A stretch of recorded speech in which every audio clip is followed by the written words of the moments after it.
Good morning every student. MA final राजनीति भूगोल के अंतर्गत आपको आज कार्य संबंधी दृष्टिकोण के बारे में बताएंगे। राजनीति भूगोल के अध्ययन में व्यवस्थित स्वरूप के अभाव को दूर करने की दिशा में रिचर्ड हार्टसोन का स्थान सर्वोच्च है। उन्होंने राजनीति भूगोल में एक नवीन दृष्टिकोण प्रस्तुत किया जो कि कार्य संबंधी दृष्टिकोण के नाम से विख्यात है। इसका प्रतिपादन उन्होंने अमेरिकन भूगोलवेत्ता परिषद के अध्यक्षीय भाषण के रूप में 7 अप्रैल 1950 में किया तथा इसका प्रकाशन परिषद की पत्रिका में हुआ। इसका मूलाधार था एक क्षेत्र का राजनीतिक इकाई के रूप में कार्य करते रहना। ये सिद्धांत राजनीतिक भूगोल को नवीन दिशा प्रदान करता है। यही नहीं अपितु स्वयं हार्टसोन ने इसको आर्थिक भौगोलिक राजनीतिक भूगोल के रूप में संबोधित किया है। अतः इसका संपूर्ण विवेचन अपेक्षित है।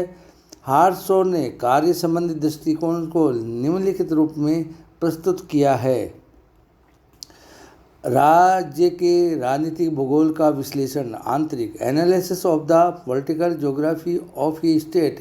इंटरनल राजनीतिक भूगोल की मूल समस्या है कि राज्य को कार्य के आधार पर प्रस्तुत करना। क्षेत्र जनसंख्या राजनीतिक इकाई राज्य के अभिन्न अंग है। राज्य आंतरिक क्षेत्रों को संगठित करने हेतु नियम बनाता है तथा क्षेत्रों में एकरूपता स्थापित करता है। यद्यपि कुछ अर्थों में जैसे धर्म, शिक्षा अथवा अन्य सामाजिक गतिविधियों में कुछ क्षेत्रीय असमानता भी स्वीकार कर लेता है। आर्थिक क्षेत्र में भी कुछ रूपों में जैसे मुद्रा, आर्थिक संस्थान एवं संबंधों आदि में एकरूपता रखता है। इसके अतिरिक्त राज्य का सर्वप्रमुख कार्य अपने निवासियों एवं क्षेत्र की विदेशी आक्रमणों से रक्षा करना है। इन सभी विवेचनों में भूगोलवेत्ता क्षेत्रीय विविधता को प्रमुखता देता है। राज्य के कार्य निर्धारण में हार्टसोन ने 2 तत्वों का प्रमुखता से वर्णन किया है। प्रथम केंद्र के बाह्य शक्तियाँ, दूसरा है केंद्रवर्ती शक्तियाँ। 1 नंबर केंद्र से बाह्यवर्ती शक्तियाँ सेंट्रीफ्यूगल फोर्सेज। भूगोलवेत्ता सभी प्राकृतिक अवरोधों से परिचित होते हैं जो विभिन्न क्षेत्रों के मध्य की संचार व्यवस्था में बाधक होते हैं। राज्य प्रशासन के लिए संचार व्यवस्था न केवल एक क्षेत्र के दूसरे क्षेत्र में संबंध स्थापित करने हेतु आवश्यक है अपितु केंद्र से सीमावर्ती क्षेत्रों को संयुक्त करने का साधन है। इस दिशा में दूरी भी एक बाह्यवर्ती शक्ति के रूप में है। इसका संबंध राज्य के विस्तार तथा आकार से होता है। मानवीय के अवरोधों के रूप में होता है, जैसे किसी क्षेत्र में मानव का न होना अथवा अत्यधिक कम होना भी एक अवरोध है। इस प्रकार के क्षेत्रों के कारण पृथकता की भावना जागृत होती है। यही कारण है कि महासागर, आर्कटिक का हिममंडित क्षेत्र आदि पृथकता का द्योतक रहे हैं।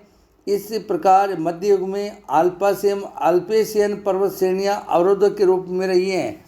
यदि एक ही राज्य की जनसंख्या में विविधता होती है तो इसका प्रभाव मध्य बाह्यवर्ती शक्ति के रूप में अत्यधिक प्रभावशाली होता है। इस दिशा में राज्य के सामाजिक स्वरूप में समता का विकास आवश्यक हो जाता है, अन्यथा राष्ट्रीय एकता में बाधक होता है।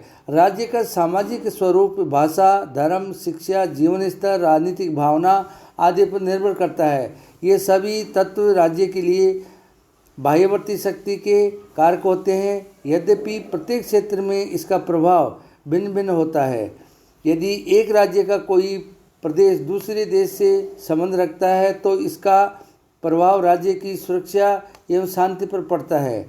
भारत में असम एवं अन्य पूर्वी राज्यों में वर्तमान समय में अद्भुत अशांति का एक कारण उस प्रदेश की जनसंख्या का अन्य देशों के साथ राजनीतिक संबंध भी है। भूगोलवेत्ता एक प्रदेश के प्राकृतिक स्वरूप एवं आर्थिक स्वरूप के आधार पर राजनीतिक व्यवस्था एवं दृढ़ता का अध्ययन कर सकता है। 2 नंबर केंद्रवर्ती शक्तियाँ सेंट्रीप्लेटेड फोर्सेज। केंद्र से बाह्यवर्ती शक्तियों के अध्ययन से एक स्पष्ट होता है कि एक राज्य में अनेक तथ्य ऐसे कार्यरत रहते हैं, जिसके कारण राज्य में एकरूपता के स्थान पर विविधता का विकास होता है।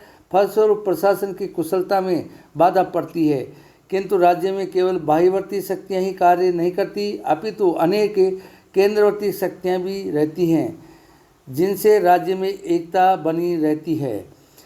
राज्य के लिए सबसे प्रमुख केंद्रवर्ती शक्ति राज्य विचार स्टेट आइडिया है।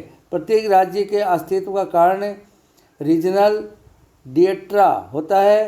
राजनीतिक भूगोल में एक विचार नवीन अपितु रेडजेल तथा अन्य भूगोलवेताओं ने इस पर विचार प्रस्तुत किए हैं। रेडजेल ने राज्य की व्याख्या एक क्षेत्र, एक मानव समूह, एक विशिष्ट विचार के पोषक के रूप में की है। उन्होंने यह भी व्यक्त किया है कि राज्य शक्तिशाली होते हैं जहाँ राज्य के राजनीतिक विचार संपूर्ण राज्य में व्याप्त होते हैं। अतः हार्टशॉ ने यह मत व्यक्त किया कि राज्य की बाह्यवर्ती शक्तियों से अद्भुत समस्याओं के अध्ययन से पूर्व राज्य के प्रारंभिक राजनीतिक विचार जो संयुक्त शक्ति का कार्य करते हैं का अध्ययन किया जाता है। माउल दूसरे जर्मन भूगोलवेता थे जिन्होंने राज्य विचार का कुछ विस्तार से प्रतिपादन किया। एक राज्य के अस्तित्व हेतु राज्य विचार एक प्रमुख भूमिका रखता है। जब तक राज्य विचार प्रभावशाली होता है, राज्य शक्तिशाली रहता है। जैसे ही राज्य विचार की भावना क्षीण होती जाती है, राज्य की शक्ति में भी कमी आ जाती है। यही नहीं, अपितु अनेक बार राज्य में आंतरिक उपद्रवों का प्रारंभ भी हो जाता है। रेडजेल ने इस तथ्य का वर्णन करते हुए लिखा है कि the state are strongest in which the political idea of the state fills the entire body of the state extend to all its parts। राज्य विचार के अध्ययन हेतु राजनीतिक भूगोलवेताओं को एक प्रदेश की ऐतिहासिक पृष्ठभूमि का अध्ययन करना आवश्यक होता है। इसी प्रकार राष्ट्रीय परिकल्पना की भावना से एकत्व का विकास होता है।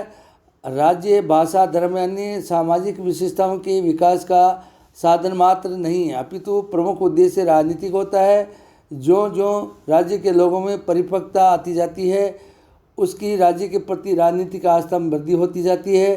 सामान्यतः एक राज्य के निवासी उस प्रकार को महत्व देते हैं जो उसके स्वयं के लोगों द्वारा परिचालित होने की विदेशियों द्वारा, अतः राज्य का प्रत्येक नागरिक स्वयं को राज्य का एक अंग मानने में गौरवान्वित महसूस करता है। यही कारण है कि औपनिवेशिक शासन के अंतर्गत प्रजा सदैव असंतुष्ट रहती है और क्रमशः उस शासन तंत्र का विघटन हुआ। राष्ट्रीय स्वतंत्र राज्यों का उद्भव हुआ। राष्ट्रीयता का विकास होने पर भाषा एवं धर्म की विविधता होते हुए भी राजनीतिक समानता का विकास होता है। जैसे कि सृष्टि में 4 भाषा होते हुए भी राजनीतिक विचारधारा में पर्याप्त समानता है।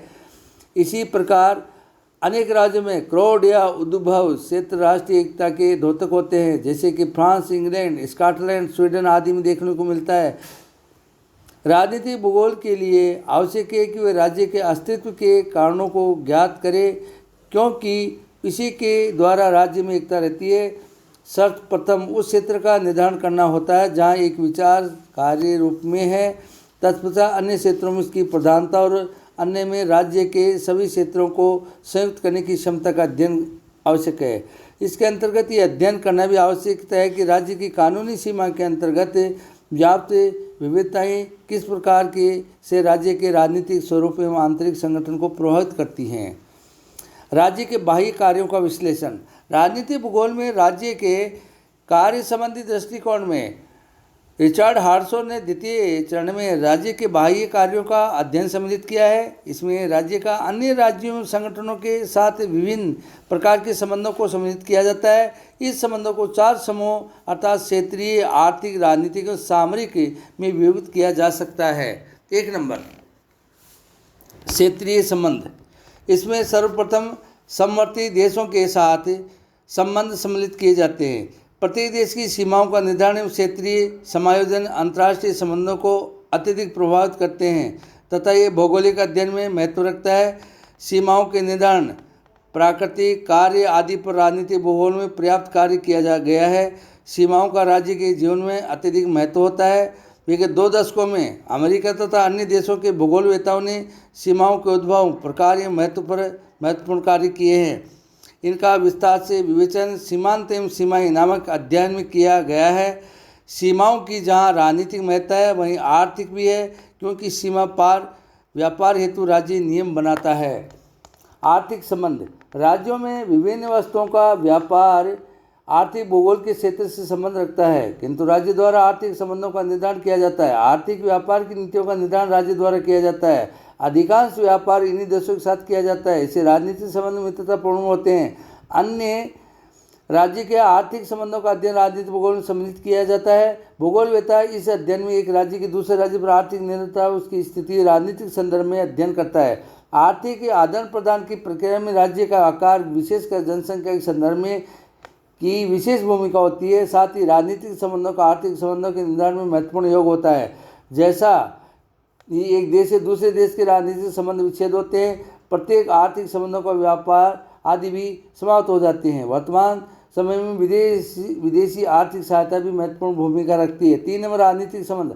राजनीतिक संबंधों के अंतर्गत मुख्यतः एक राज्य का दूसरे क्षेत्र से अतिरिक्त भाग पर सफल राजनीतिक नियंत्रण सम्मिलित किया जाता है, जैसे उपनिवेश या नियंत्रण प्रदेश आदि। इस प्रकार के औपनिवेशिक या साम्राज्यवादी राज्य पश्चिमी यूरोप में 8 या संयुक्त राज्य अमेरिका, जापान, ऑस्ट्रेलिया और न्यूजीलैंड है। जर्मनी प्रथम युद्ध के पश्चात एक, जापान द्वितीय युद्ध के पश्चात इस तालिका से अलग हो गए। इसके अतिरिक्त कुछ राज्यों के समीप के क्षेत्र कानून दृष्टि से उसके अंग हैं, किंतु वास्तव में ये राज्य के अंग नहीं है। इस प्रकार देशों में कनाडा, नॉर्वे, स्वीडन, सोवियत संघ, चीन, दक्षिण अफ्रीका, लैटिन अमेरिका के अनेक देश, इंडोनेशिया आदि का वर्णन हार्टसॉन ने किया है। राजनीतिक संबंधों में राज्यों द्वारा आपसी हितों की रक्षा के लिए किए गए समझौते अथवा संगठन में सम्मिलित किए गए हैं। चौथा है सामरिक संबंध। सामरिक संबंध से अधिकांश तात्पर्य राष्ट्रीय शक्ति, जिस पर भूगोलवेता निश्चित रूप से विचार व्यक्त कर सकता है। इसके अंतर्गत सभी भौगोलिक तत्वों का समावेश किया जाता है जो राष्ट्रीय शक्ति को प्रभावित करते हैं। यद्यपि राज्य की शक्तिशालीता एक सापेक्षिक तथ्य है और ये भौगोलिक तथ्यों के साथ साथ राजनीतिक प्रारूप, विदेश नीति आदि तथ्यों पर निर्भर करती है। हार्टसॉन का कहना है कि विश्व में प्रत्येक राज्य अन्य राज्यों के संदर्भ में सामरिक महत्व रखता है तथा उसका विश्लेषण अन्य राज्यों के संदर्भ में भी किया जा सकता है। स्विट्जरलैंड की सामरिक स्थिति के कारण ये दोनों महायुद्धों में अप्रभावित रहा और आज भी इसका सामरिकता की दृष्टि से विशेष महत्व है। उपयुक्त विवरण से स्पष्ट है कि रिचर्ड हार्टसॉन ने राजनीतिक भूगोल में राज्य का कार्य संबंधी दृष्टिकोण प्रस्तुत कर नवीन दिशा प्रदान की है। अपने प्रपत्र के अंत में उन्होंने राजनीतिक भूगोल का केंद्रीय विचार संपूर्ण क्षेत्रीय भिन्नता में एक विशिष्ट क्षेत्र अर्थात राजनीतिक इकाई को व्यक्त किया है। राजनीतिक भूगोल में जो कार्य हो रहे हैं उन्हें उपयुक्त विचारधारा की ही प्रधानता है। वास्तव में राज्य की महत्ता एक क्षेत्रीय इकाई के रूप में न होकर उसके कार्यों की है जो वह क्षेत्रीय इकाई संपन्न करती है। हार्टसॉन द्वारा प्रतिपादित विचार निस्संदेह राजनीतिक भूगोल के अध्ययन को एक नई दिशा प्रदान करते हैं। धन्यवाद।